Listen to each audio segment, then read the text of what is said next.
ഇന്ന് ഞാൻ നിങ്ങളെ കൂട്ടിക്കൊണ്ട് പോകുന്നത് പെരുമ്പാവൂരിൽ നിന്ന് ഒരു 8 കിലോമീറ്റർ ഉള്ളിലേക്ക് പോയി കഴിഞ്ഞാൽ ഈ കാണുന്ന ഗുഹാക്ഷേത്രത്തിലേക്കാണ്. കല്ലിൽ ഭഗവതി ക്ഷേത്രം. നിങ്ങളുടെ മുൻപിൽ കാണുന്ന ഈ 69 പടികൾ കയറി ഇറങ്ങിയാലേ നിങ്ങൾക്ക് ശ്രീകോവിലിൻ്റെ മുൻപിലേക്ക് എത്താനായിട്ട് സാധിക്കുകയുള്ളൂ. പ്രധാനമായും ഇവിടെ 2 നേർച്ചകളാണ് ഉള്ളത്. ഒന്ന് ചൂല് നേർച്ചയും 2 കല്ല് നേർച്ചയും. ചൂല് നേർച്ച എന്തിനാണെന്ന് വെച്ചാൽ സ്ത്രീകൾക്ക് തലമുടി തഴച്ചു വളരാൻ ആഗ്രഹിക്കുന്നവരാണോ എങ്കിൽ നേരെ ഇവിടേക്ക് പോന്നോളൂ, ഭഗവതിയോട് പ്രാർത്ഥിച്ചോളൂ, നേർച്ച നേർന്നോളൂ, നിങ്ങൾക്ക് അതിൻ്റെ അനുഗ്രഹം ഉറപ്പായിട്ടുണ്ടാവും.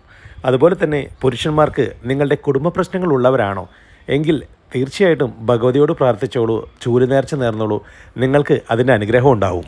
മറ്റൊരു നേർച്ച എന്ന് പറയുന്നത് കല്ല് നേർച്ചയാണ്. അതായത് നിങ്ങളുടെ വീട് പണി എന്തെങ്കിലും കാരണങ്ങൾ കൊണ്ട് തടസ്സപ്പെട്ടിരിക്കുകയാണെങ്കിൽ അവിടെ നിന്ന് 2 3 കല്ലുകൾ കൊണ്ടുവന്ന് ഈ ക്ഷേത്രത്തിൽ പൂജിച്ച് പ്രാർത്ഥിച്ചാൽ മതി. 1 വർഷത്തിനുള്ളിൽ വീട് പണി പൂർത്തിയാകും എന്നുമാണ് വിശ്വാസം. അപ്പോൾ വിശ്വസിച്ച് പ്രാർത്ഥിച്ചാൽ ഭഗവതി